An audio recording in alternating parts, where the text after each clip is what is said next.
เขามายังนี่นะฮะเขามายังบ่เขามายังนี่นะ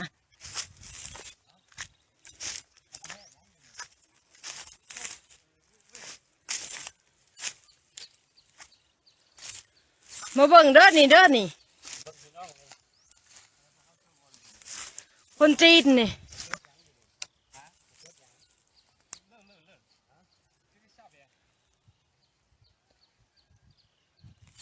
นี่เด้อนี่เด้อเบิ่งหน้าเด้อมาพ่อบ้านตัวเองนี่สวนนี่นะจนว่าอ้อมแหละหัวปักดีๆหนึ่งยังปีนเข้ามาจะเข้ามายังนี่นะฝากหน่วยงานมาเบิ่งกันในเด้อนี่เด้อนี่อยู่เสือกับบูหัวบูสวนเข้ามานี่นี่มาเบิ่งเอาแน่สองคนผู้จักรักอย่างนี้มาถ่ายเงี้ยดีๆถ่ายหนาเลยมีสดมีแต้มทั้งแง่นี่มาเบิ่งเอานี่หัวสวนเขาคนนี่ปีนเข้ามาหมุนเข้ามานี่มาเบิ่งเอาเด้อนี่คอยเห็นแต่อยู่บ้านอื่นคอยเห็นอยู่บ้านอื่นมาพ่อบ้านตัวเองนี่อยู่บ้านโนนวีไลเนาะตอนนี้แม่นอยู่บ้านโนนวีไลนี่ปีนหัวปีนสวนเขามาจดว่าจักมาจดมาแต้มยังนี่เบิ่งเอาเด้อชุมเจ้าผู้หนึ่งกันย่างจับลักพี่ชักจับลักยันอากาศพี่ชักผู้ถูกไปเบิ่งพี่นะ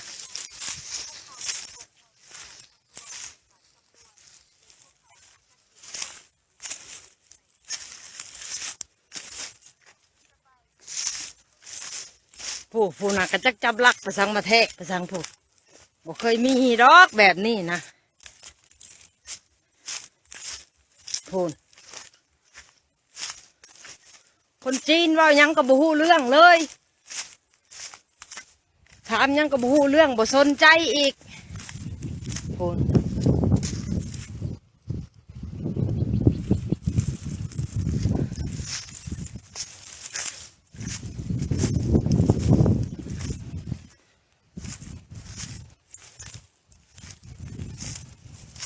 มันย่างไปมันบ่สนใจอีกนะ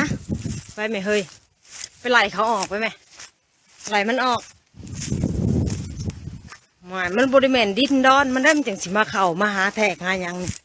เข่ามาเผื่อจุดประสงค์ยังมันเข่ามานี่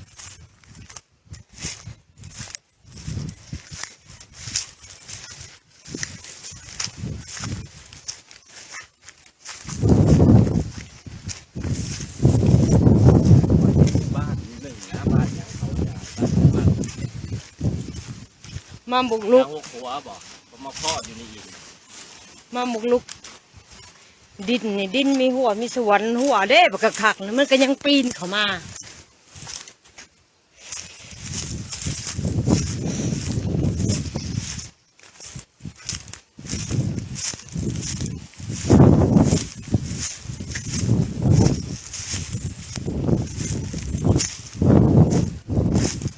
ทางเวนมา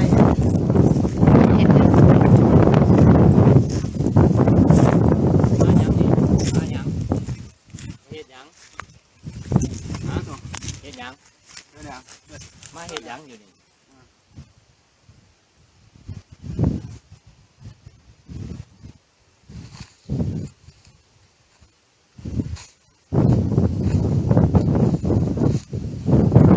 ลูกเขามาอยู่หัวอยู่สวนนี่เบิ่งเอาเด้อสมเจ้าเอ้ยบ่เคยหูบ่เคยเห็นขนาดจุ้งคอยอยู่นี่ความมันอยู่ใกล้สำได้นี่นะอยู่กลางถงกลางดงพี่ขนาดเขาก็ยังเข้ามาได้นะฝากคนไล่ก็แชร์ด้วยพี่น้องเด้อขอเห็นแต่อยู่บ้านอื่นมาพ่อกับบ้านตัวเองบ้านนนวิไลเนาะตอนนี้อยู่บ้านนนวิไลนี่มี2 คนบ่นกันมานี่ว่าซีโบซีเบบ่จักยัง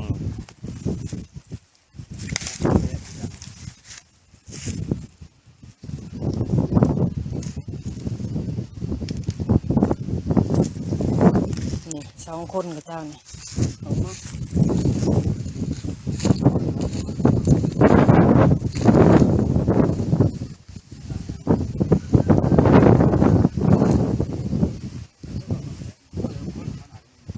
ักพากันมาแทกประสัง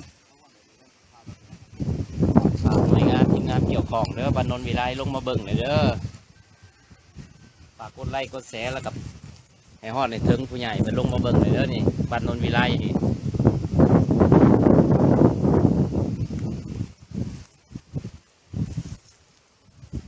เว่าหยังก็บ่ฮู้เรื่องเลย เขาบ่สนเลยบ่ถามบ่หยังอีกเฮ็ดตามใจสุเพิ่นเลยนะเฮ็ดคือสุเพิ่นเป็นเจ้าของดินนี่แหละโอ้ยังยิ้มเสยบ่ยิ้มอย่างเดียวบ่ถามบ่หยังปีนหัวบุหัวเข้ามา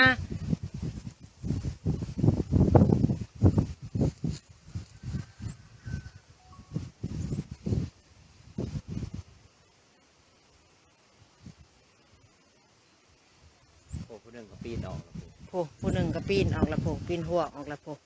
โอ้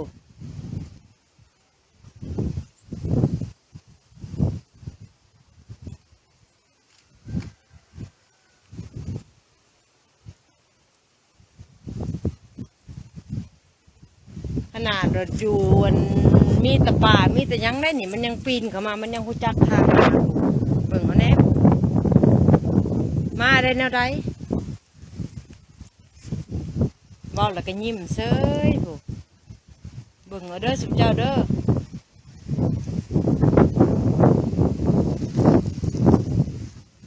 เข้ามายังบ่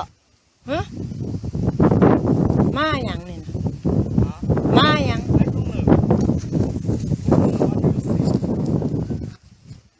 โอ้จักภาษาจังเลยแต่มันก็เข้ามาจักพันเข้ามาแทกมายัง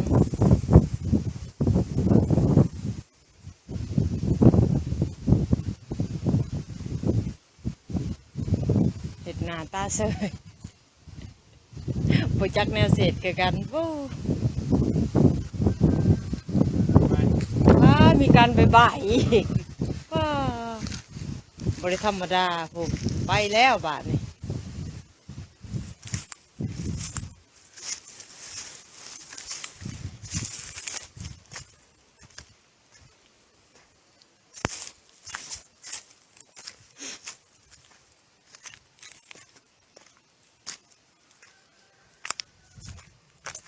ปีนหัวเขามาหาแทกเขามาหาวัดไปสักกระบุพูน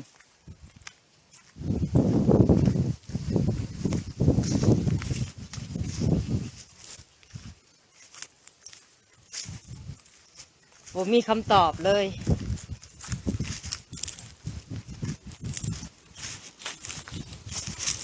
จับมันเห็ดผัวน้อยผัวใหญ่สิย่อมเพราะอย่างน้ำหลังอยู่ในตามันไปหาแทกมันไปแถวป่าแถวดงมันก็ไปปีนออกแล้วเรียบร้อยสบายดีท่านพี่น้องผู้ชมผู้ฟังที่อยู่ทางบ้าน ที่เคารพนับถือและแพงขน้อยถาวรมื้อนี้ออกมาในรายการแบ่งปันความคิดสิทธิมนุษย์ในลาวพี่น้องต่อไปนี้ขน้อยก็ขอเชิญทุกท่านทุกคนเข้าร่วมรายการนำขน้อยและก็เขียนคอมเมนต์เข้ามาเพื่อสนทนากัน เพราะว่ารายการขน้อยนี่ก็คือว่าแม่นเรื่องสิทธิมนุษย์ในลาวขอเข้าใจพี่น้องเขาเห็นคลิปนั่นก็คือว่าขน้อยก็ขออนุญาตนำเจ้าของเพิ่นเอามาลิ้น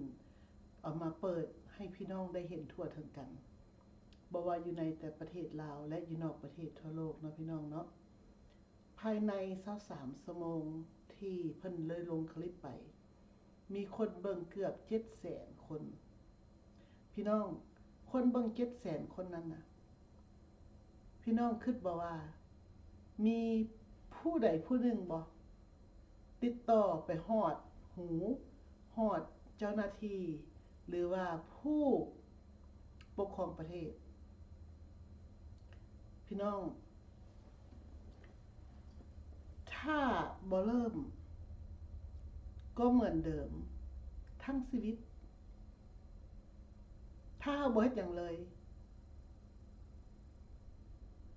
บ่เริ่มต้นเฮ็ดหยังจักอย่างหนึ่งอยู่ในประเทศลาวมันจะเป็นแบบนี้ไปตลอดชีวิต ถ้ามันบ่เต็กหน้าหรือว่าบ่นักหน้าขน้อยย่านแต่มันนักหน้าเพราะว่าพี่น้องลาวอยู่ในประเทศเดี๋ยวนี้พากันเบิงถ้าบ่ถึกตัวเองแล้วบ่เดือดร้อนพี่น้องคิดบ่ว่าถ้าว่าทุกคนถูกกระทำแบบนี้มามื้อนี้ก็มีคนจีนมาเข้าสวนมื้อนี้ก็มีคนจีนมาเข้าเฮือนมื้อนี้ก็มีคนจีนมาเฮ็ดนั่นเฮ็ดนี่และอีกจักมื้อประชาชนลาวหรือว่าพี่น้องลาวอยู่ในประเทศจะทนไหวเขาเคยคิดเบิ่งบ่และอยู่ในประเทศลาวเฮาก็ฮู้กันอยู่แล้วประเทศลาวมันไผปกครองประเทศพี่น้องมีอยู่ว่าผู้ปกครองประเทศเขาน้อยคิดว่าอยู่ในประเทศลาวปัจจุบันนี่นะตัวเองเพิ่งตัวเองได้ตนเป็นที่พึ่งของตนทั้งที่ว่าประเทศก็มีพรรคมีรัฐบาลหลักตั้งแต่บ่มีผู้ใดเฮ็ดเวียกตามหน้าที่ของตัวเองก็ย้อนหยังแหละพี่น้องย้อนว่าอยู่ในประเทศลาวมันมีแต่กฎหมู่มันบ่มีกฎหมายที่ว่าจะปกป้องคุ้มครองปกปักรักษาเขตน้ำแดนดินและประชาชนพลเมืองผู้อาศัยภัยเพิงอยู่ในประเทศลาวถ้าเป็นจังซี่น่ะพี่น้องประชาชนลาวเฮาสิทนไปอีกคนมื้อใดคนลาวอยู่ในประเทศและอยู่นอกประเทศทั่วโลกเฮามีหูมีตามีปากเฮาต้องเบิ่งต้องฟังต้องพิจารณาเบิ่งและไต่ตองเบิ่งว่าการกระทำของคนต่างชาติที่มาเป็นใหญ่บ่เก่งใจไผอยู่ในประเทศลาวนั้นเป็นหยังเขาจึงเฮ็ดได้ก็ย้อนว่าผู้นำลาวเป็นพรรคหนึ่งทางด้านการปกครองผู้นำลาวบ่มีสิทธิ์จะปกป้องประชาชนในประเทศถ้าเป็นอย่างสั้นแล้วนะพี่น้องประชาชนลาวสิอยู่แบบนี้วะตลอดชีวิตสิอยู่แบบนี้วะให้ลูกให้หลานลาวได้เป็นหูหนวกตาบอดปากกึกตลอดชีวิตจังซี่วะทั้งที่ว่าเฮาเป็นรุ่นพ่อรุ่นแม่พ่อเฒ่าตานายก็มีการฮู้ว่าก็มีความรู้สึกว่าปัจจุบันนี้นะพรรครัฐเขาปกครองนี่เขาใช้รัฐิคอมมิวนิสต์ข่มขู่ข่มเหงประชาชนลาวและอยู่ในพระราชอาณาจักรลาวปกครองนั้นประชาชนอยู่เย็นเป็นสุขและรุ่นพ่อรุ่นแม่รุ่นพ่อเฒ่าตานายฮู้จักดีและเป็นหยังบ่เผยแพร่บ่อบรม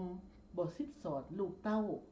ให้ฮู้จักที่มาที่ไปของความเป็นลาวและเป็นหยังบ่เฮ็ดให้ประชาชนลาวอยู่ในประเทศนั้น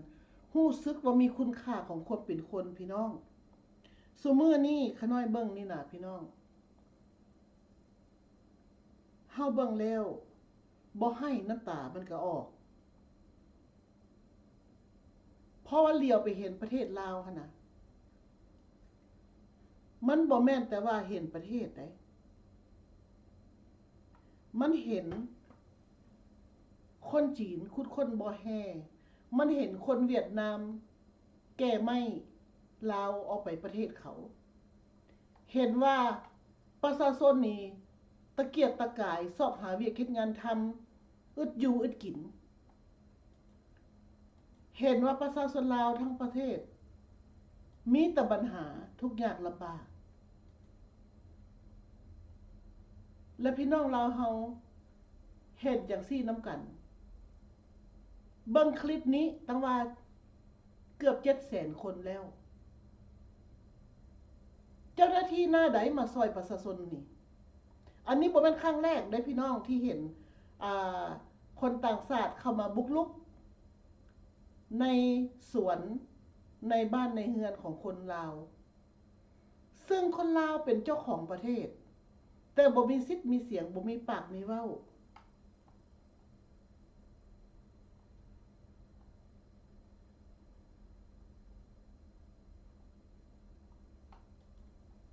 พี่น้องการกระทำของคนจีนกับคนเวียดนามใส่อิทธิพลอยู่ในประเทศลาวนี่นะ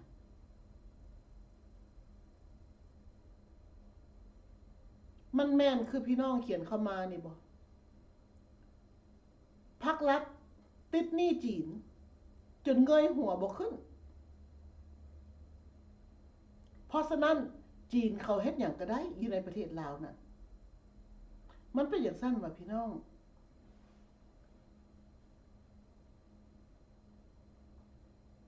งลาวอยู่ในประเทศโดยเฉพาะเลยต้องมีการเคลื่อนไหวแนวใดแนวหนึ่งเพื่อจะปกป้องพี่น้องลาวอยู่ในประเทศและจะปกป้องอธิปไตยของตัวเองเพราะว่าผ่านมานี้เฮาเห็นน้ำกันเมื่อเป็นบ่พี่น้องว่าภาครัฐติดหนี้จีนภาครัฐติดหนี้จีนจนหัวเดืองย่างบ่ไหวง่อยหน้าง่อยหลังย้อนการกระทำโลภมากโลภาย้อนสติปัญญาเท่าหางอึ่งแต่กระโดดพุ่นกระโดดพี่ย้อนอยากรวยทางลัดเอาไปเอามาตัวเองติดหนี้จนบ่มีทางออกสิออกประตูใดก็หัวใหญ่จนติดประตูออกบ่ได้อวยไปหาไทยเขาก็ย่ำเอาออกประตูบ่ได้ไปหาเศร้าโลกก็ติดหนี้ธนาคารโลกอวยหัวออกไปบ่ได้เลยมุดอยู่ถ้ำอยู่เดี๋ยวนี้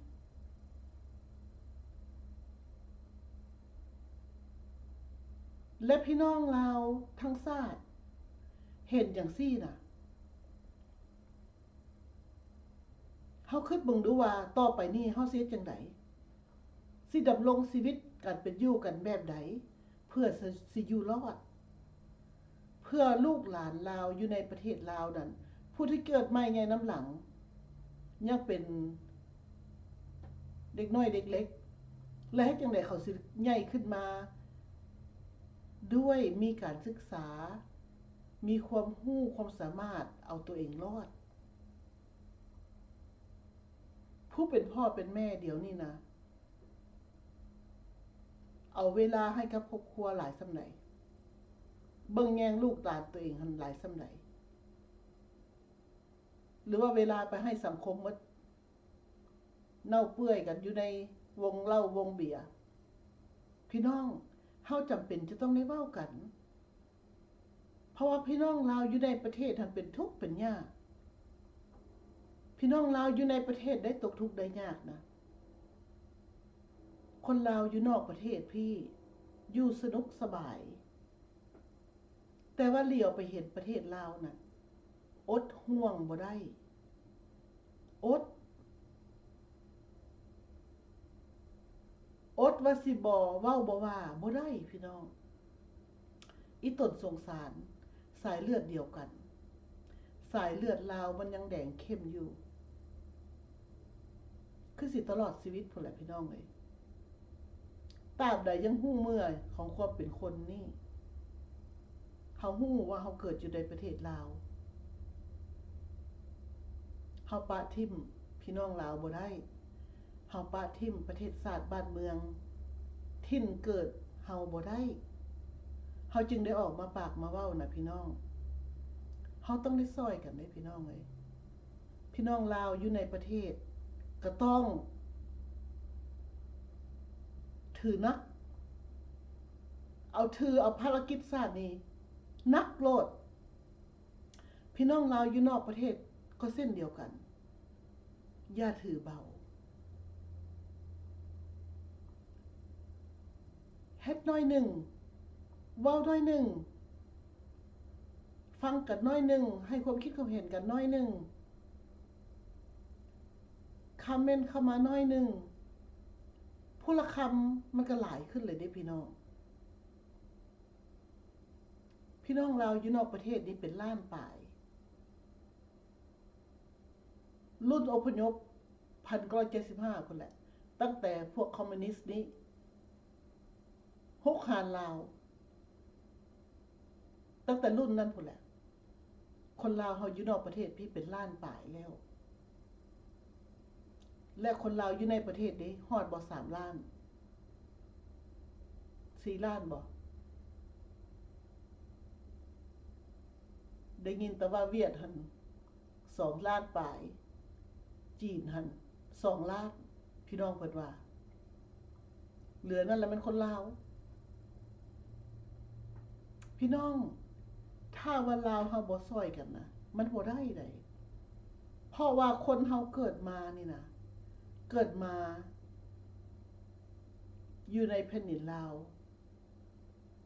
ธรรมชาติพลเมืองเกิดมาในแผ่นดินนั้นจะต้องปกป้องอธิปไตยของตน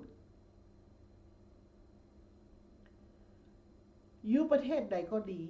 ทั่วโลกนี่แหละพี่น้องตามธรรมชาติแล้วแต่ละคนเกิดมาก็ต้องมีความฮักความแพงฮักบ้านถิ่นบ้านเกิดเมืองนอนฮู้อยู่ว่าทุกสิ่งทุกอย่างบ่มีหยังแน่นอนในโลกนี้พี่น้องแต่ว่าตราบใดเฮายังมีลมหายใจเฮาจะต้องหาทางออกเฮาจะต้องหาทิศทางแก้ไขปัญหาในชีวิตครอบครัวและศาสตร์บ้านเมืองมันเป็นหน้าที่ของคนเฮาหมดทุกคนพี่น้องเฮาเป็นคนลาวเกิดอยู่ประเทศลาวก็เป็นหน้าที่ของเฮาคือกันและผู้อื่นอยู่ในประเทศอื่นก็มีหน้าที่ของเพิ่นเช่นเดียวกันถ้าเฮาบ่เริ่มก็เหมือนเดิมทั้งชีวิตพี่น้องจะทนไหวบ่แบบนี้พี่น้องลาวอยู่ในประเทศนะจะทนไหวบ่มื้อนี้ก็เข้าเฮือนนี่มื้อหน้าก็เข้าเฮือนหน้าคันว่าเวียดนามคนเวียดนามมาเฮือนคนลาวก็ไปจักลักเล็มหม้อแหกแต่กระโปะเอาไปขายซอกเอาเล็กเอาหลาบัดเจ้าของเฮือนมาเขาเอาประตูออกมาแบบสบายตำรวจก็บ่จับกองหลอดก็มืนตาบึกเมายันเขาหาเรื่องอีกยันเขาเอาเรื่องอีกมันไผรับใส่กันแท้พี่น้องเฮาเว้ากันมึงดูคันว่าจีนเข้ามาบุกรุกหัวสวนบุกรุกเขตเฮือนซานบ้านซอกของประชาชนลาวบ่มีตำรวจหน้าใดกล้าบ่มีเจ้าหน้าที่ในบ้านกองหลอนสิมารับไล่ใครส่งบ่มีคันว่าเวียดนามกับจีนแล้วคนลาวมิดเงียบเฮ็ดหยังบ่ได้แม้แต่เจ้าหน้าที่ก็ยังเป็นพรรคหนึ่งเลยรวมฮอดพวกผู้นำพรรครัฐพุ่นแหละเป็นพรรคหนึ่งติดหนี้เขาหัวโตมโหฬารบ่มีปัญญาใช้ย้อนพากันไปแบ่งกันกินผู้ใดก็บ่อยากจกได้บัดนี้เข้าถกไผถกมันแล้วก็แล้วปิดปากซิบพร้อมแล้วประชาชนลาวเด้ไหวอยู่บ่แบบนี้พี่น้องสิไหวแบบนี้จนฮอดมือตายเพิ่นว่าสิทนทุกข์ทรมานจนฮอดมือตายเพิ่นว่าเฮาเอาความจริงมาเว้ากันเพื่อหาทางออกเพื่อหาทางแก้ไขปัญหาให้พี่น้องลาวอยู่ในประเทศนั้น ให้มีโอกาสอยู่ในโลกใบนี้ได้มันสร้างคุณงามความดีแก่ตนเองและชาติบ้านเมืองพี่น้องเกิดมาทั้งทีนะสิตายทั้งทีตายครั้งเดียวก็ให้มีศักดิ์ศรีของความเป็นคน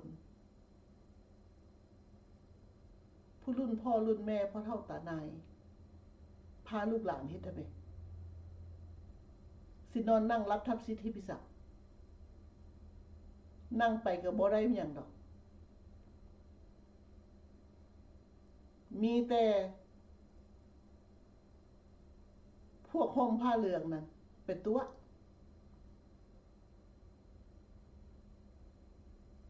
ก็เป็นไผอีกก็หุ้นเสิร์ชของพรรครัฐอีกประชาชนลาวนั่นเป็นทุกข์ย้อนหยังเป็นทุกข์ย้อนผู้นำพรรครัฐเอาแอกใส่คอประชาชนเป็นทุกข์ย้อนเป็นค่อยพวกฮับไส้ศาสนาฮับไส้พรรครัฐที่เอาศาสนามาบังหน้าเป็นทุกข์ย้อนคนต่างชาติเข้ามาบุกรุกเขื่อนซานบ้านซองหัวสวนคือชาวจีนชาวเวียดนาม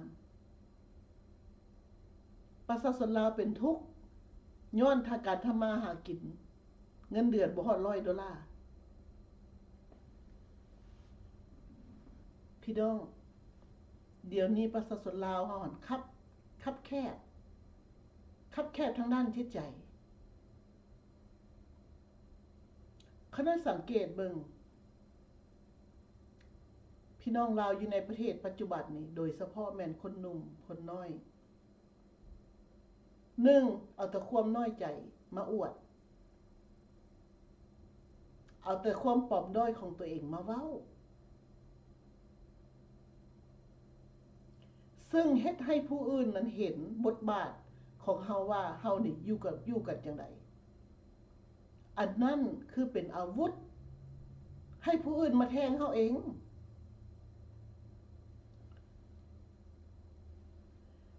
การที่เรียนรู้ชีวิต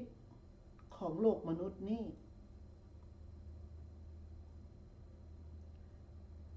เพิ่นจะบอกว่าเฮาจะเป็นคนที่เรียนรู้ตลอดเวลาด้วยการเบิ่งเฮามีตาเฮาก็ต้องเบิ่งสังเกตเฮามีหูเฮาฟังแต่เฮาบ่เว้าเพราะว่าเฮาฟังด้วยความด้วยมีสติของความเป็นคนเพื่อจะเอาไปพิจารณาเบิ่งว่าที่สิ่งที่เฮาฟังนี้มีดีมีบ่ดีหยังแด่อันใดดีเฮาก็เก็บเอาอันใดบ่ดีเฮาก็ทิ่มไปบ่จำเป็นจะเว้าอันนี้การเรียนเพิ่มเติมได้และสิ่งที่เฮาเห็นก็เช่นเดียวกันอันใดดีเฮาเก็บไปเป็นบทเรียนเฮาอันใดบ่ดีเฮาก็ทิ่มอันนี้การฟังการเบิ่งอันน่ะเพื่อเรียนรู้เพิ่มเติมให้ตัวเองสิ่งที่เฮาจะเว้านั้นออกไปนั่นเฮาจะต้องกั้นกรองอีกกั้นกรองสิ่งที่เฮารับรู้มาได้เห็นมาได้ยินมาเพิ่มสิ่งที่เฮาไปอ่านไปเรียนรู้จากครูอาจารย์ที่เพิ่นมีความรู้มีวิชาอาชีพที่จบขั้นสูงและเพิ่นมีความนึกคิดที่มันเหมาะสมเพิ่นมีความนึกคิดที่มันเป็นสิ่งดีๆมีประโยชน์แก่ตนเองและสังคม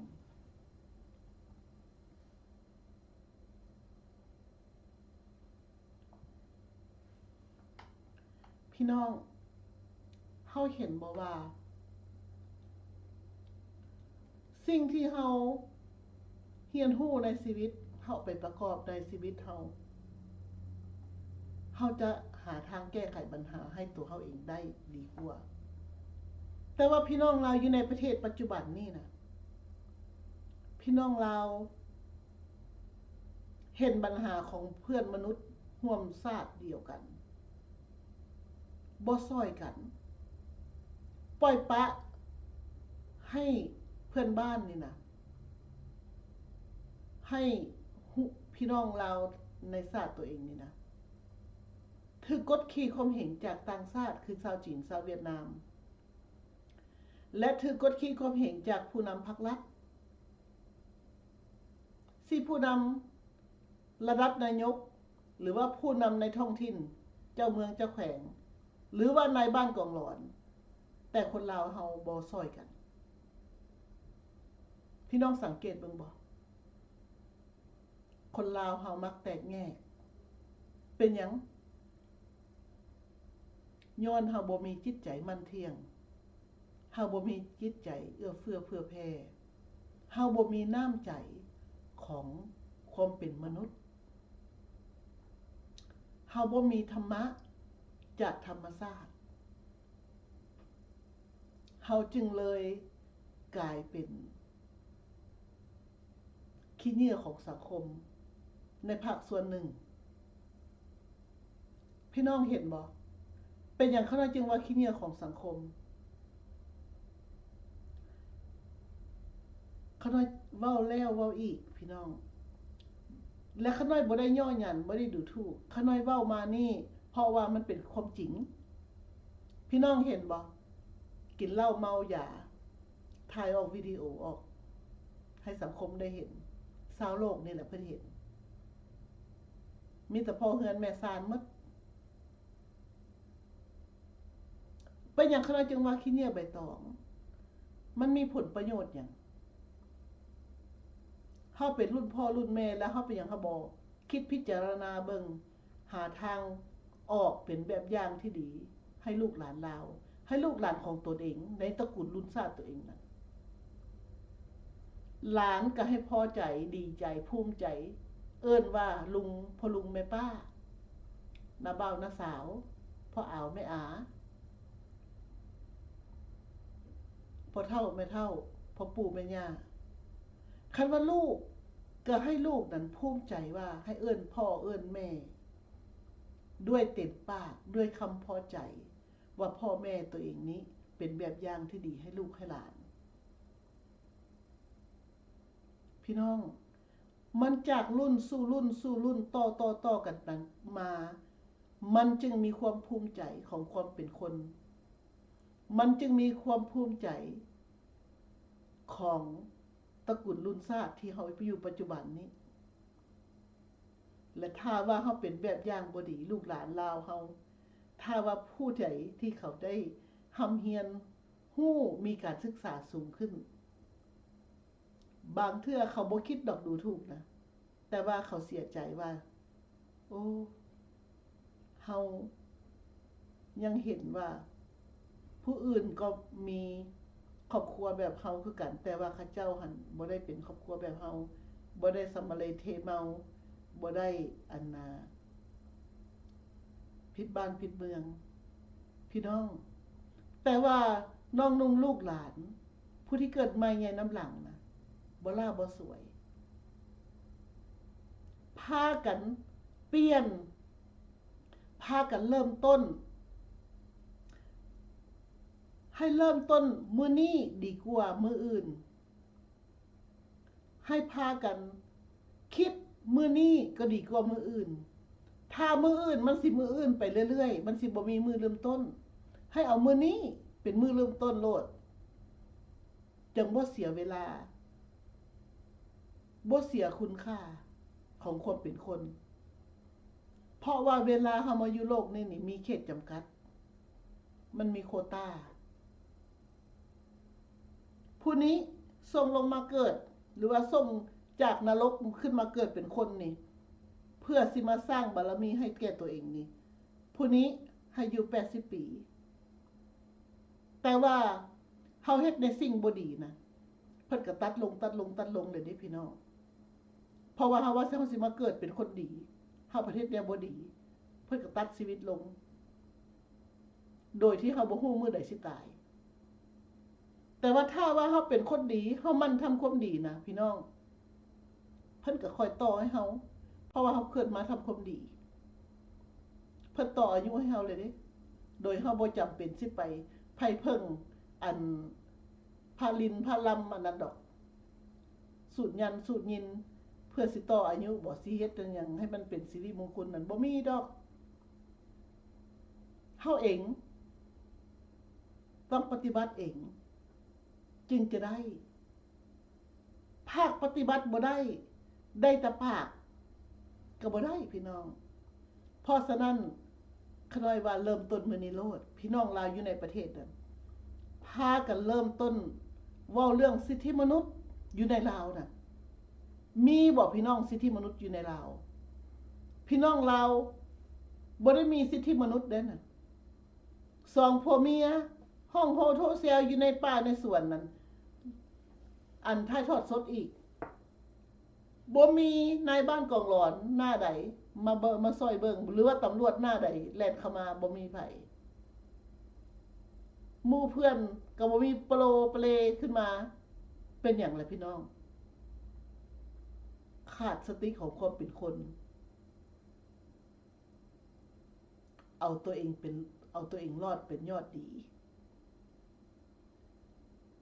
แต่มื้อนี้เป็นต้นไปให้พี่น้องลาวอยู่ในประเทศนั้นเริ่มต้นมื้อนี้มันก็จะดีเมื่อหน้าบ่ล่าบ่สวยมื้อนึงก็จะปีนได้พี่น้องลาวจะอยู่เย็นเป็นสุขประชาธิปไตยมีจริงถ้าเริ่มต้นมื้อนี้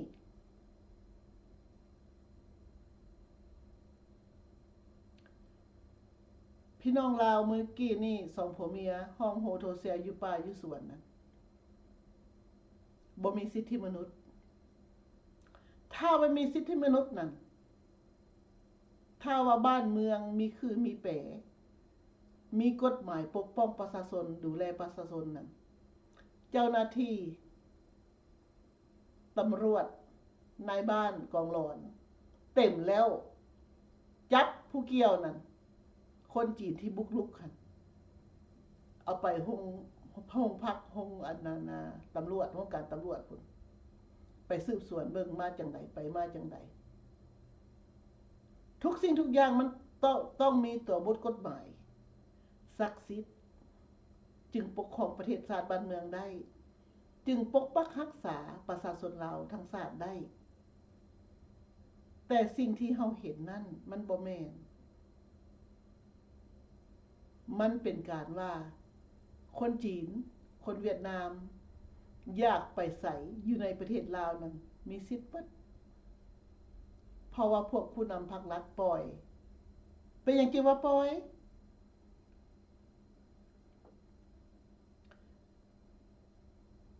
เวียดนาม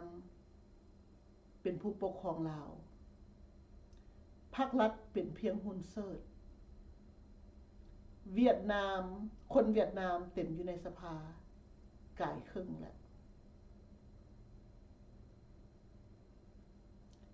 แล้วคนจีนได้ซะนะคนจีนก็ยื่นเป็นนายเหนือหัวพรรครัฐคือกันทางด้านเศรษฐกิจ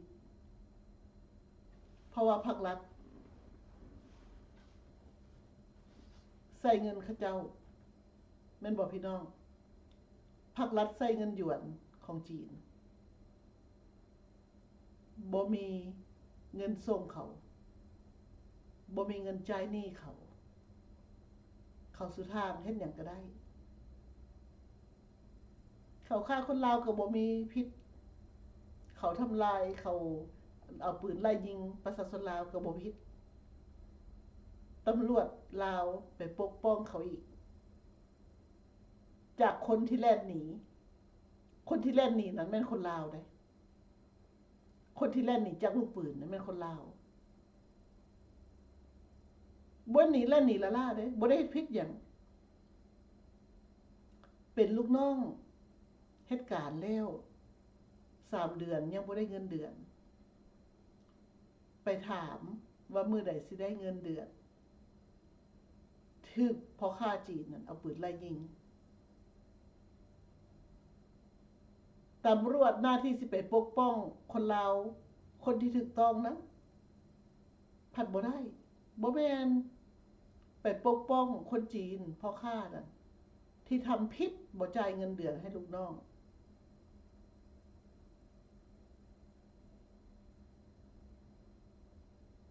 เพราะฉะนั้นพรรครัฐผู้นำขายชาติเดี๋ยวนี้เป็นพรรคหนึ่งและประชาชนลาวทั้งชาตินั่นรออย่างอีกรอเป็นพรรคหนึ่งน้ำกัดวะ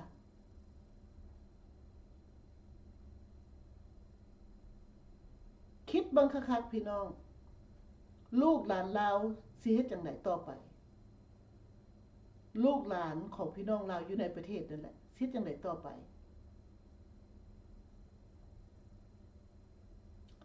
สิทธิของความเป็นคนบ่มีอยู่ในประเทศลาว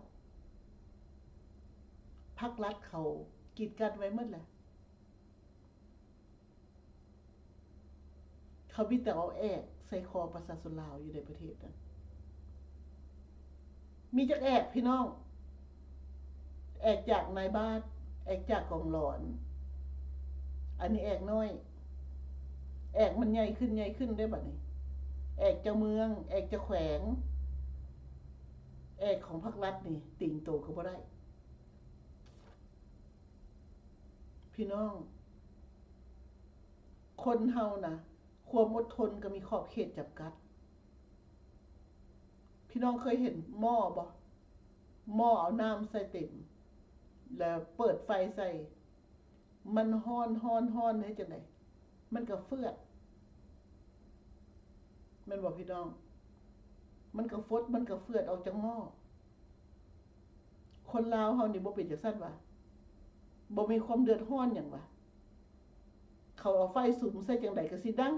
อยู่เฮ็ดคืออันนั้นน่ะ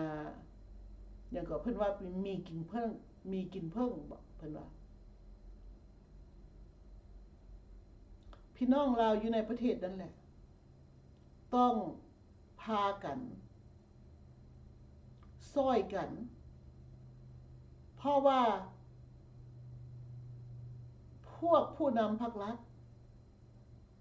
เขาบ่ได้เฮ็ดหยังได้พี่น้องเขามีแต่ประชุมกันว่าเฮาสิขายหยังต่อไปในประเทศนี่กำลังเฮามีลมหายใจนี่เฮาสิขายหยังอีกบอกคำนี่มันมีอีกบ่ให้ผู้ใดมาสัพพทานให้ผู้ใดมาอันขุดค้นอีกเบิ่งดูมากวดกายอีกเบิ่งดูมีอีกบ่ใดเฮาสิเปลี่ยนผู้ใดขึ้นต่อไปนี่เป็นประธานประเทศนี่เพื่อสิได้กินนำกันประชาชนได้แต่นั่งเบิ่ง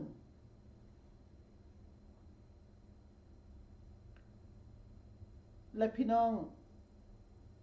พวกผู้แทนอยู่ในสภานั้นผู้แทนหน้าที่มันเนี่ยผู้แทนประชาชนหรือว่าผู้แทนพรรครัฐเวลาไปหาประชาชนมีแต่ไปเอานำประชาชนทั้งผักทั้งมีทั้งเป็ดทั้งไก่แล้วแต่ว่าประชาชนนั้นมีอย่างเอาให้เรียก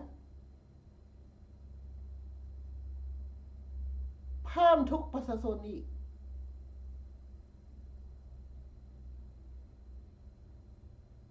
มีแต่ไปสร้างการว่าพรรครัฐต้องการแนวนั้นพรรครัฐต้องการแนวนี้มือนี้มือนั้นมืออื่นมือฮือเก็บเงินกันไปซื้อปูนมาเฮ็ดถนนพากันเฮ็ดให้มันแล้วเดือนหน้าเดือนเนอ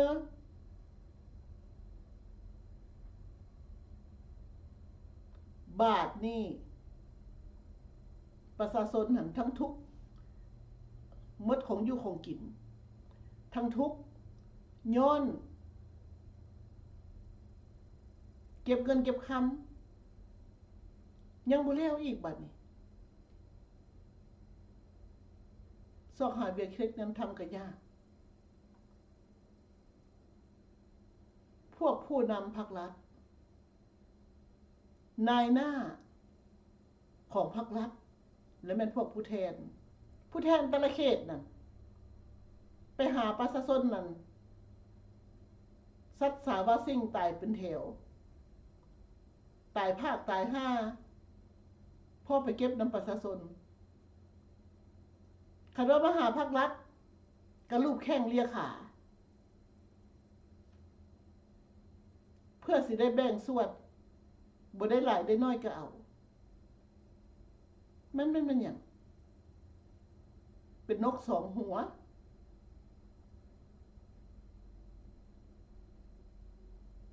พวกผู้แทนแต่ละเขตนี่เป็นนกสองหัว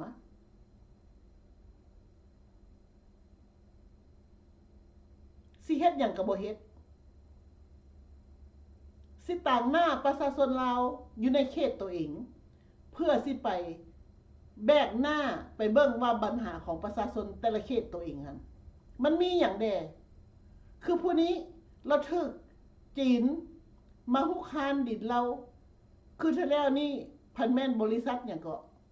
ที่ว่าไปไถดินจนอ้อมเฮือนเป็นภูเลยไปขุดดินเรานะ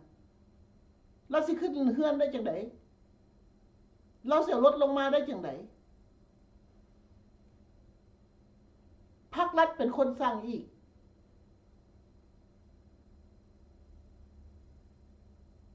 ภาครัฐเป็นคนสั่งให้บริษัทนั้นไปดุดดินเราแล้วเราเฮ็ดอย่างใด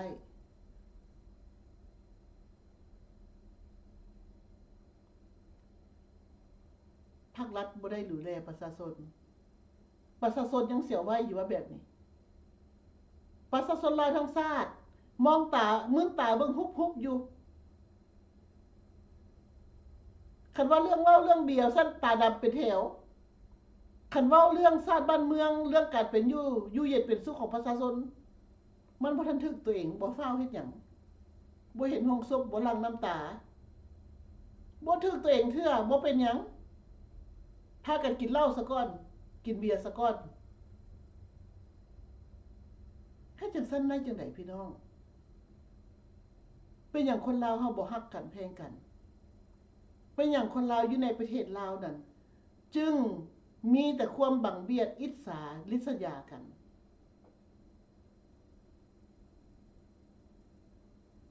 เฮาเบิ่งบ่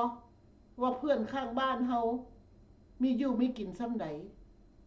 เฮายื่นให้บ่ผู้ทุกข์ผู้ยากสังเกตเบิ่งคนลาวอยู่ในประเทศนั้นบ่ฮู้จักเรื่องสิทธิของความเป็นคนก็คือว่าจิตเมตตาก็ออกมาจากศาสนาพุทธเช่นเดียวกันจิตเมตตาสงสารผู้อื่นที่ด้อยกว่าตัวเองถ้าว่าคนมีสิทธิมนุษย์ในใจต้องเบิ่งผู้อื่นสิทุกข์ยากปานใดก็ตามสิ้นขาดเสื้อขาดตัวเองสินุ่งดีปานใดก็ตามคนคือกันเป็นอย่างที่ว่าจังซั่นภายนอกนี่บ่สนบ่เกี่ยวจะสิใส่คำนี่สุดแขนพี่คนก็บ่สนเพราะว่าคนทุกข์ยากก็เป็นคนคือกันมีศักดิ์ศรีของความเป็นคนเท่ากันภายในเขาเจ้ามีมันสมองบ่ต่างหยังกับเจ้ามีหัวใจบ่ต่างหยังกับเจ้า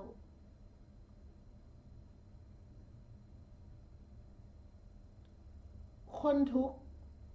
ก็แม่นคนคือกันบ่ต่างหยังกับคนหังคนมีทรัพย์สมบัติอันภายนอกบัดตายไปหั่นน่ะก็ได้4แผ่นคือกันดีบ่ดีบ่ได้จักแผ่นคือบางคนตายจมน้ำนั่นแม่นบ่อยู่น้ำเงิมนั่นบ่ได้จักแผ่นลงน้ำเงิมนั่นพี่น้องเฮาเปรียบเทียบให้เห็นได้ให้พี่น้องลาวเข้าใจว่าสิ่งที่เว้ามานี่ เพื่ออยากปลุกให้พี่น้องลาวนั้นตื่นให้พี่น้องลาวนั้นเข้าใจว่าเฮาคนลาวอย่าสู้ทิ่มกันเฮาคนลาวให้เบิ่งแยงปกปักรักษากันเฮาคนลาวต้องมีหัวจิตหัวใจมีเลือดลาวยังแดงเข้มอยู่ต้องซ้อยเหลือกันให้เข้าใจว่าเดี๋ยวนี้เฮาต้องฮู้ว่าจุดใดเฮาอยู่นี่พอได้แล้วเรื่องกินเบียร์กินเหล้าหมดประเทศลาวนั่นอ้วยหน้าเข้าหากันจับมือถือกันให้แน่นพากันเว้ากันบ่ดูเดี๋ยวนี้คนลาวเฮาทุกข์ยากหมดประเทศนี่มันเป็นหยังย้อนหยังปัญหามันหยังบ้านนี่เด้ปัญหาจีนมาบุกรุกนี่ปัญหาเวียดนี่มาบุกรุกนี่คันว่าหมดประเทศมันเป็นอย่างสั้นน่ะแล้วเฮาเสียจังได๋อยู่ต่อไปได้เฮาต้องเว้ากันบ่เว้าละล่าเด้อพี่น้องถ้าเฮาบ่เริ่มมันก็จะเหมือนเดิมทั้งชีวิตต้องเริ่มปากเริ่มเว้ามื้อนี้เริ่มมีภาคปฏิบัติตัวจริงพระพุทธเจ้าเพิ่นก็สอนเพิ่นบ่ได้สอนว่าให้ฟังอย่างเดียวเด้เพิ่นบอกให้มีภาคปฏิบัติอันใดก็ดีฟังแล้วเรียนรู้แล้วเข้าใจแล้วต้องมีภาคปฏิบัติ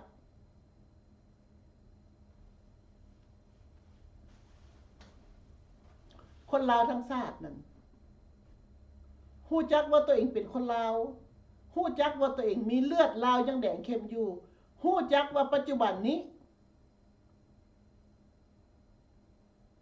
พรรคนำพาประชาชนเป็นทุกข์นี่นะมันย้อนพวกพรรครัฐนี่อันนั้นมันคือต้นเหตุปลายเหตุแม่นประชาชนเป็นทุกข์เพราะฉะนั้นมันต้องตัดไฟต้นลมพี่น้องเฮาต้องขุดหากถอนโคนเอาคำพรรครัฐนั่นมาใส่เขาบอกว่าจังได๋ขุดหากถอนโคนเอาคำเว้าเขาหั่นเกลือจิ้มเกลือเอาน้ำบ่งน้ำ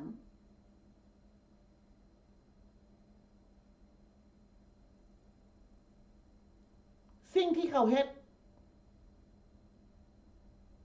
การทำลายชาติทั้งนั้น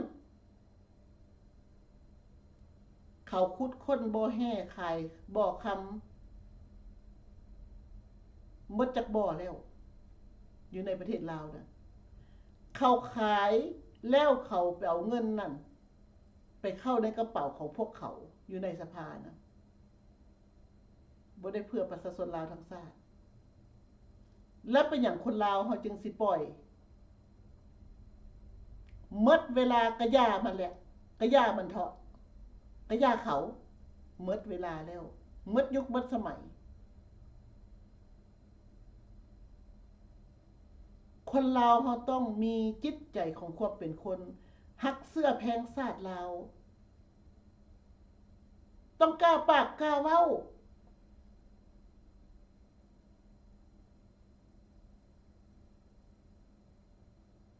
พี่น้องลาวอยู่นอกประเทศ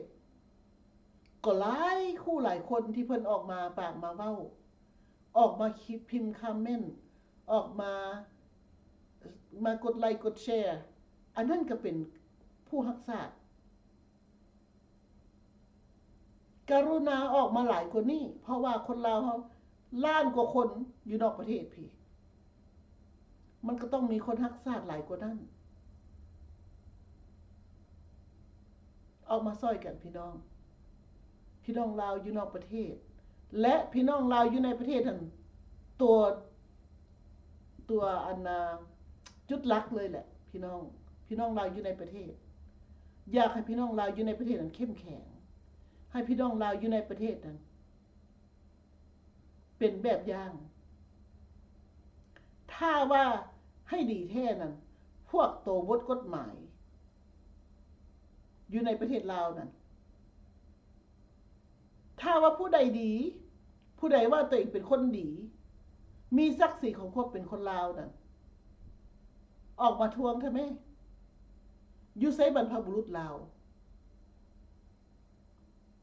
คู่ปั้นบรรพบุรุษลาวอยู่ไสอันนี้ยังเป็นประเทศลาวอยู่บ่ทักทวงมึงได้ดู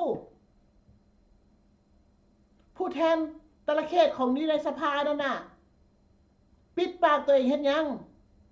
ประสบแต่ละเทื่อนั่นคือบ่เขียนคำถามไปนักข่าวคือบ่ไปสัมภาษณ์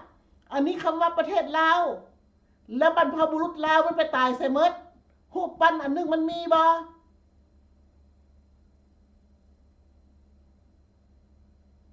เอาหัวกะโหลกแก้วนี่ทิ่มลงน้ำคลองพุ่นมันคือบ่เฮ็ดแด่เอาโยนไปประเทศมันพุ่นแก้วน่ะคันของเจ๊กเอาก็โยนไปหาเจ๊กพุ่นเอาไว้ให้อย่างอยู่ในประเทศลาวมันนักแผ่นดินลาว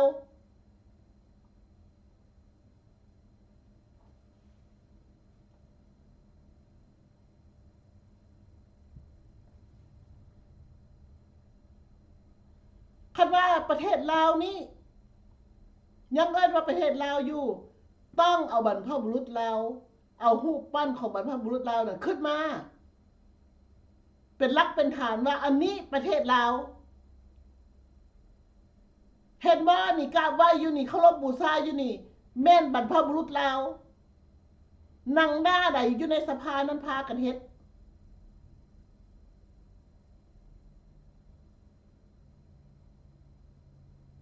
ผู้แทนแต่ละเขตเด้มันทักทวงบ่มันว่ามันเป็นคนดีหน้าใดออกมาพาประชาชนเฮ็ดเบิ่งดูมื้อนี้บ้านนี้ไปพากันไปเคารพบูชาพระเจ้าฟ้างุ่มมหาราชไปบ้านนี้ไปเคารพบูชาพระเจ้าสยามเศรษฐาธิราชไปกลุ่มนี้บ้านนี้ไปเคารพบูชาพระเจ้าอนุวงศ์สิมีตั้งแต่ขุนบุโรมลงมาพุ่นมีไผแด่ว่าโอ๊ยอยู่ในสภานี่มีบรรพบุรุษลาวได้เป็นผู้ปกครองเป็นแห่งบันดาลใจมีบ่มีแต่หัวกะโหลกแก้วเพราะว่าลูกแก้วมันนั่งเต็มอยู่ในสภานั่นแม่นบอกพี่น้องลูกหลานแก้วเต็มอยู่ในสภา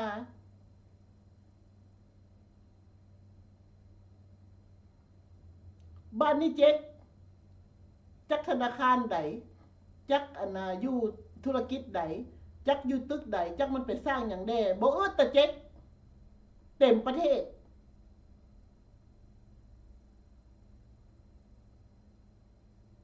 เฮ็ดให้ประชาชนลาวเดือดร้อนป่านนี้ยังพากันนั่งมึนตานั่งรับทับซิดอยู่พากันเฮ็ดได้จังได๋คันว่าพวกเราลิงเราข้างกับพากันพุ่นไปสนับสนุนเขาอีกต่อไปนี่ให้ระมัดระวังคันบ่อยากถึกส่งไปอยู่นำอันนั้นคอมมิวนิสต์พุ่นสุทางรายงานเพราะว่าประธาน President Donald Trump เพิ่นเป็นประธานอีกแล้วสุทางรายงานบ่ฮอด Homeland Security บัดนี้มี organization ICE นี้อีกสุทางรายงานพี่น้องการกระทำของคนลาวอยู่ในประเทศลาวนั้นแม่นมันความจำเป็นที่สุดเลยเพราะว่าคนลาวอยู่ในประเทศพุ่นเป็นทุกข์เป็นยากลูกหลานลาวรุ่นต่อรุ่นต่อไปหั่นมันสิอยู่ได้จังได๋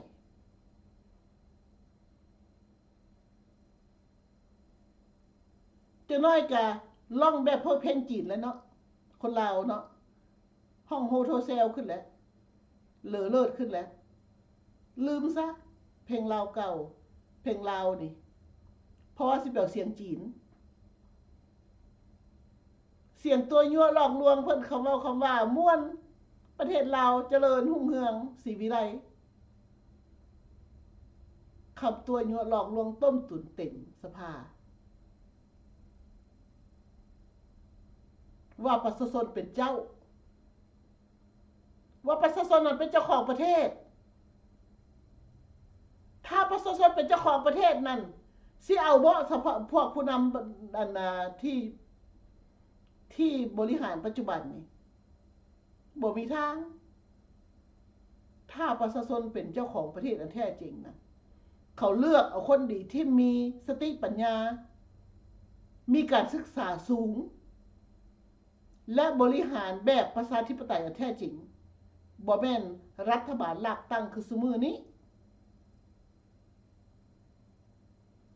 ประชาชนลาวทั้งชาตินั้นฮู้จักดีซั่วฮู้จักกลัวบาปจึงพากันตะเกียกตะกายออกมาเฮ็ดเวียกงานทำอยู่ในประเทศไทยเป็นล้านคน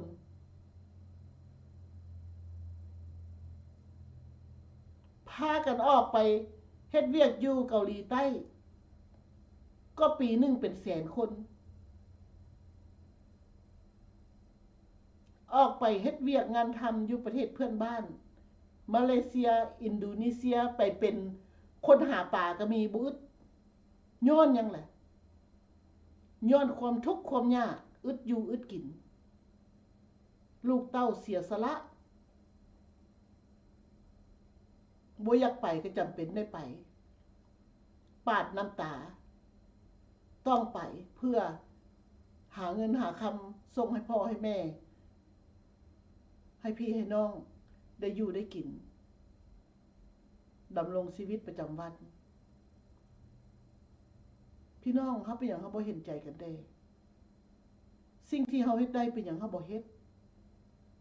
คันว่าพี่น้องลาวอยู่นอกประเทศมีสิทธิ์ปากสิทธิ์เว้าเป็นปากกระบอกเสียงแทนพี่น้องลาวอยู่ในประเทศได้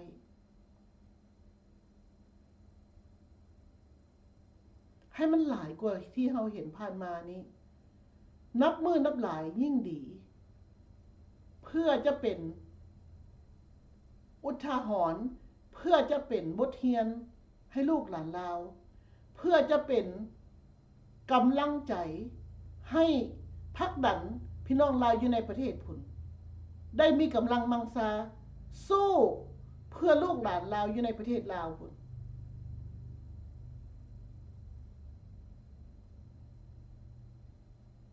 พี่น้องลาวอยู่ในประเทศและอยู่นอกประเทศทั่วโลก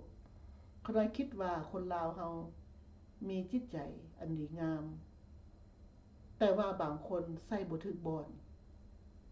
ใส่บ่ถึกที่สถานที่ต่างๆถ้าว่าทุกคนเอาจิตใส่ใจซาถ้าว่าทุกคนบ่หลงทางผิดเขาได้ว่ามือหนึ่งมันต้องจุดจอด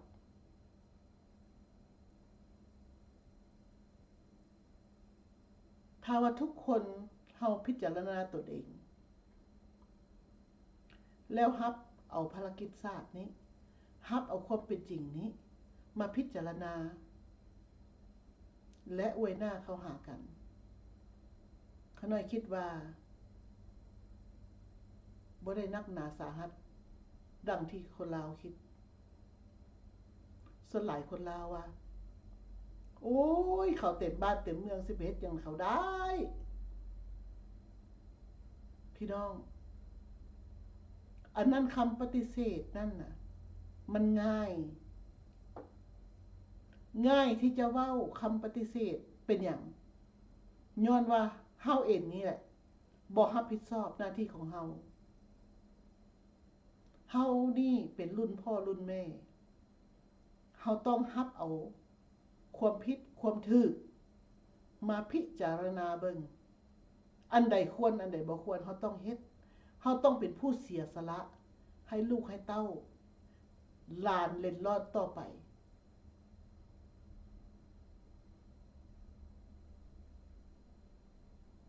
ลูกหลานให้โอกาสลูกหลานลาว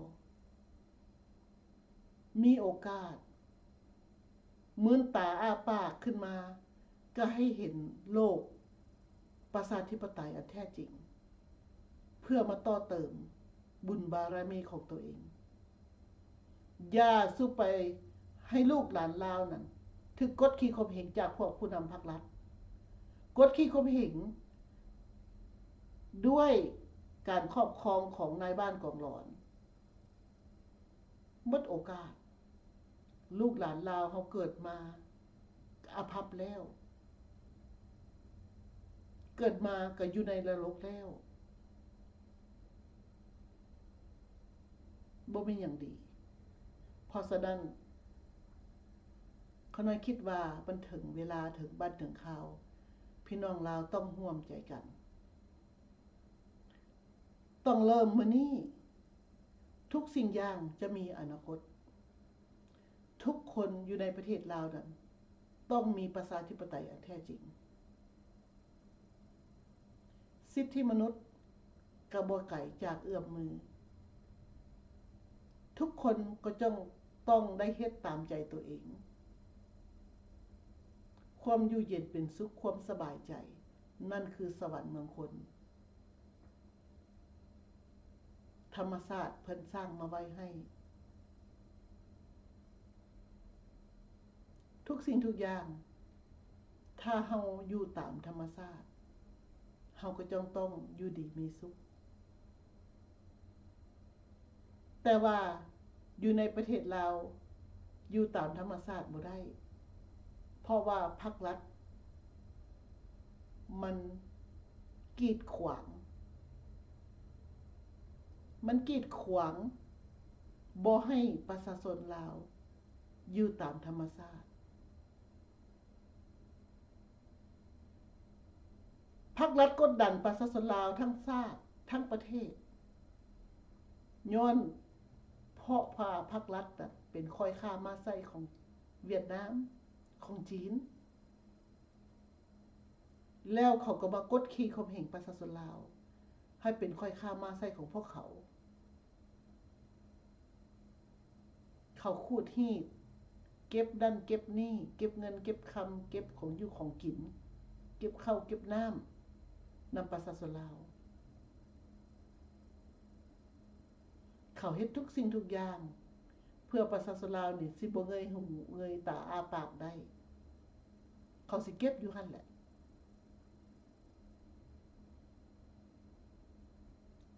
ทุกสิ่งทุกอย่างอยู่กับมือของเขาคนลาวนั่นเป็นลูกไก่อยู่ในกับมือของพวกผู้นำพรรครัฐแต่ถ้าว่าลูกไก่นั่นมีสติปัญญามีความเชื่อมั่นในทิศทางที่ดีลูกไก่นั่นจะต้องแล่นไปหากันแล้วพากัน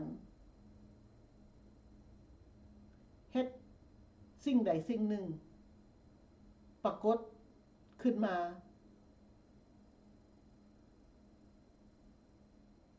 เพื่อห้องให้ผู้อื่นได้เห็นได้ฮู้ว่าผู้ที่กระทำให้ประชาชนลาวทุกอย่างลำบากซุมื้อนี้แม่นพวกผู้นำพรรครัฐ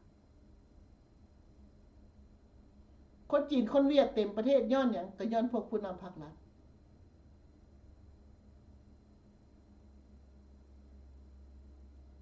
ให้ผู้นำพรรครัฐนั้นฮู้จักว่าเขานั้นเป็นผู้เฮ็ดให้ประชาชนลาวบ่พอใจ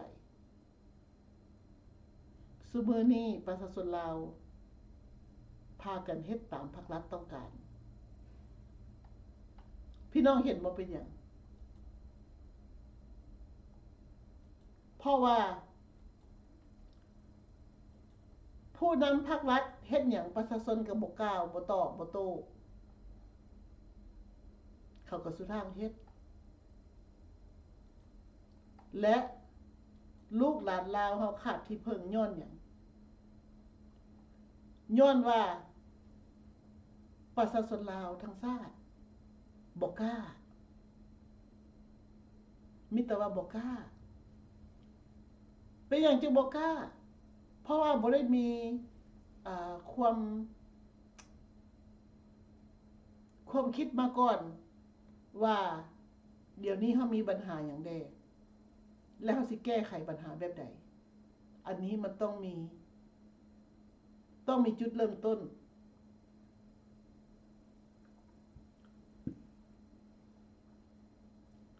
ถ้าบ่เริ่มก็เหมือนเดิมทั้งชีวิตพี่น้อง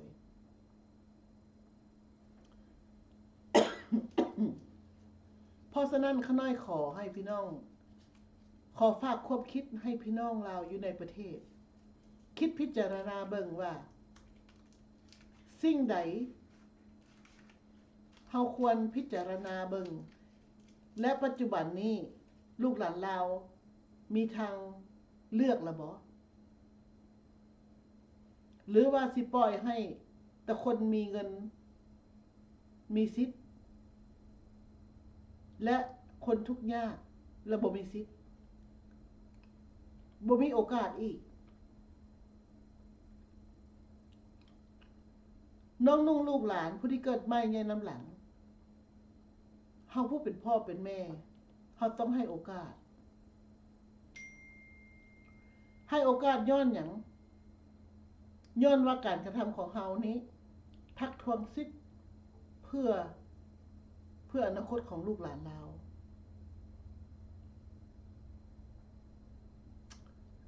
พี่น้องลาวอยู่นอกประเทศก็เส้นเดียวกันพี่น้อง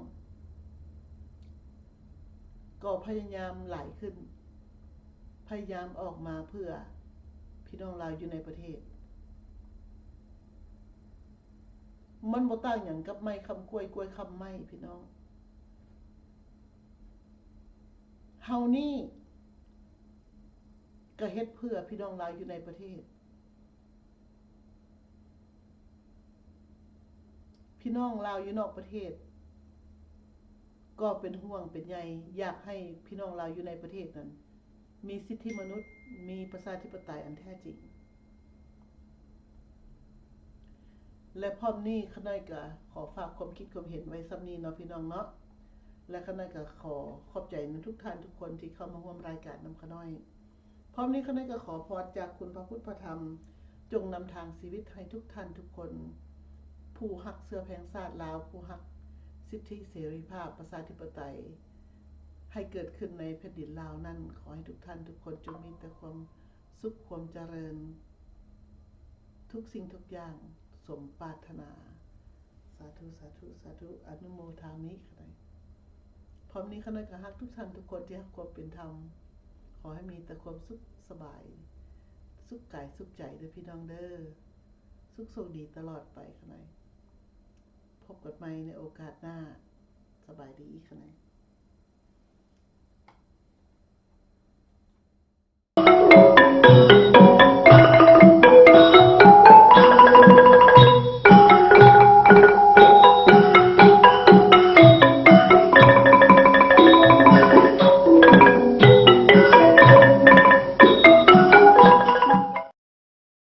เขามายังนี่นะฮะเขามายังบ่เขามายังนี่นะ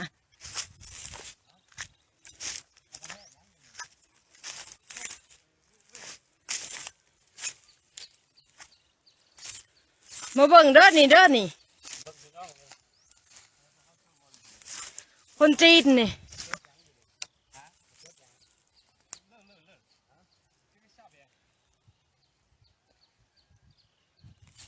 เด้อเบิ่งหน้าเด้อมาพ่อบ้านตัวเองนี่สวนนี่นะจนว่าอ้อมแหละหัวปักดีๆหนึ่งยังปีนเขามาจะเข้ามายังนี่นะฝากหน่วยงานมาเบิ่งกันเด้อนี่อยู่เสือกับผู้สวนเข้ามานี่มาเบิ่งเอาแน่สองคนผู้จักรักอย่างมาถ่ายเนี่ยดีๆถ่ายหน้าเลยมีสดมีแต้มทั้งแง่มาเบิ่งเอานี่หัวสวนของคนนี่ปีนเขามามุ่นเขามานี่มาเบิ่งเอาเด้อนี่คอยเห็นแต่อยู่บ้านอื่นคอยเห็นอยู่บ้านอื่นมาพ่อบ้านตัวเองนี่ อยู่บ้านโนนวีไลเนาะตอนนี้ แม่น อยู่บ้านโนนวีไลนี่ปีนหัวปีนสวนเขามาจดบ่จักมาจดมาแต้มหยังนี่เบิ่งเอาเด้อชุมเจ้า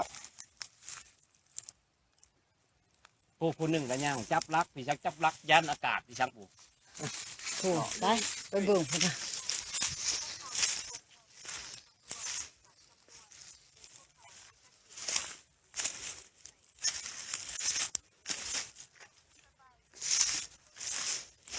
ผู้น่ะก็จักจับลักไปสังมาแทกไปสังผู้บ่เคยมีดอกแบบนี้นะพูนคนจีนเว่าหยังก็บ่ฮู้เรื่องเลย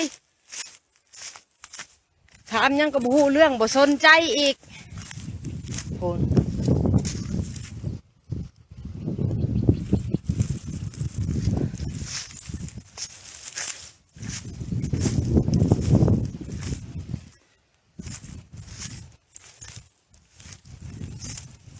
โอ้มันย่างไปมันบ่สนใจอีกนะไปไหมเฮ้ยไปไล่เขาออกไปไหมไล่มันออกมันบริเวณดินดอนมันได้มันจังสิมาเข่ามาหาแทกหาหยังนี่เข่ามาเผื่อจุดประสงค์หยังมันเข่ามานี่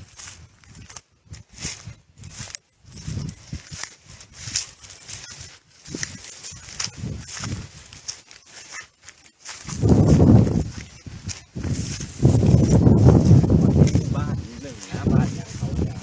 บ้าน มาบุกลุก หัวบอกก็มาคลอดอยู่ในอีก มาบุกลุกดินนี่ดินมีหัวมีสวนหัวเด้บักคักๆมันก็ยังปีนเข้ามา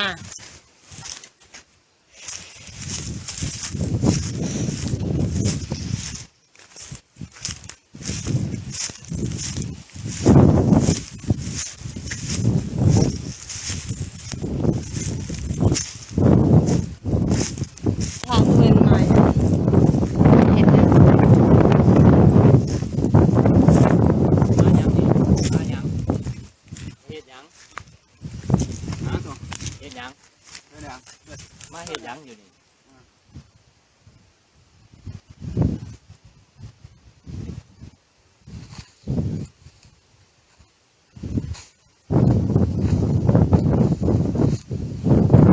ลูกเขามาอยู่หัวอยู่สวนนี่เบิ่งเอาเด้อสมเจ้าเอ้ยบ่เคยหูบ่เคยเห็นขนาดจุ้งคอยอยู่นี่ความมันอยู่ใกล้สำได้นี่นะอยู่กลางถงกลางดงพี่ขนาดเขาก็ยังเข้ามาได้หั้นนะ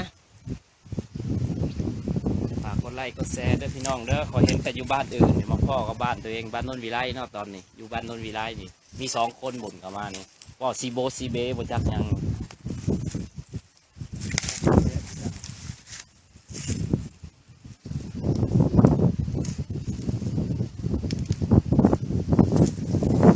นี่2 คนกับเจ้านี่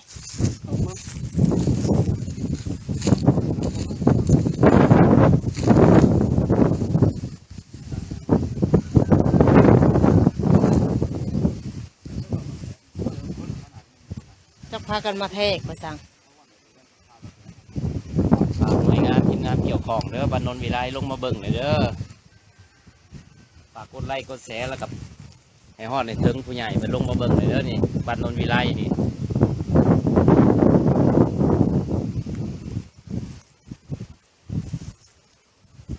เว่าหยังก็บ่ฮู้เรื่องเลย เขาบ่สนเลยบ่ถามบ่หยังอีกเฮ็ดตามใจสุเพิ่นเลยนะเฮ็ดคือสุเพิ่นเป็นเจ้าของดินนี่แหละโอ้ยังยิ้มเสยบ่ยิ้มอย่างเดียวบ่ถามบ่หยังปีนหัวบุหัวเข้ามา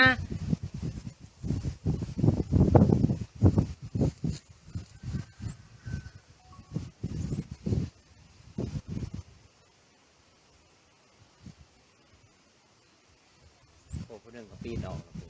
ผู้หนึ่งก็ปีนออกละปีนหัวออกละโอ้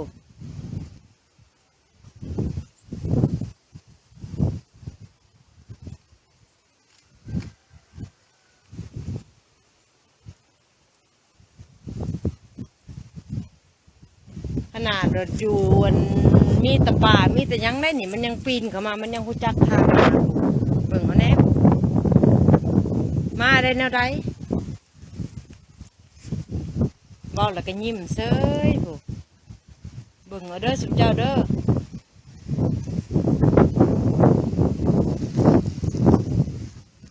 เข้ามายังบ่ฮะมายังนี่นะมายัง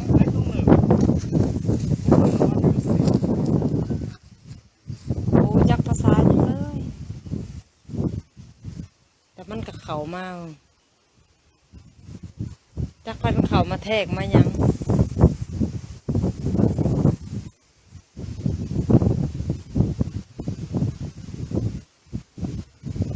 เห็ดหน้าตาเสย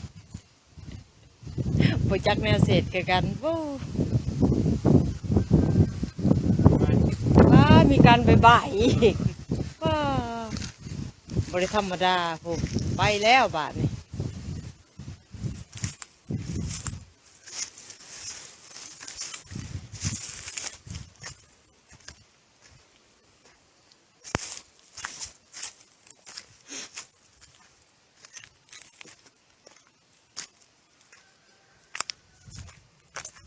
ปีนหัวเขามาหาแทกเขามาหาวัดไปสักกระปุกพูน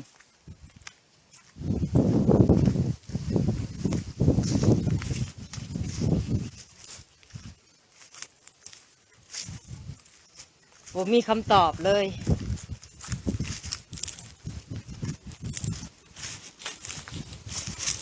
จับมันเห็ดผัวน้อยผัวใหญ่สิย่อมเพราะอย่างน้ำหลังอยู่ในตามันไปหาแทกมันไปแถวป่าแถวดงมันก็ไปปีนออกแล้วเรียบร้อยจากสวนผูกไปแล้วระวังในเด้อทั้งนั้นเด้อจักมาดีจักมาหายแบบนี้ก็เป็นตะย่านได้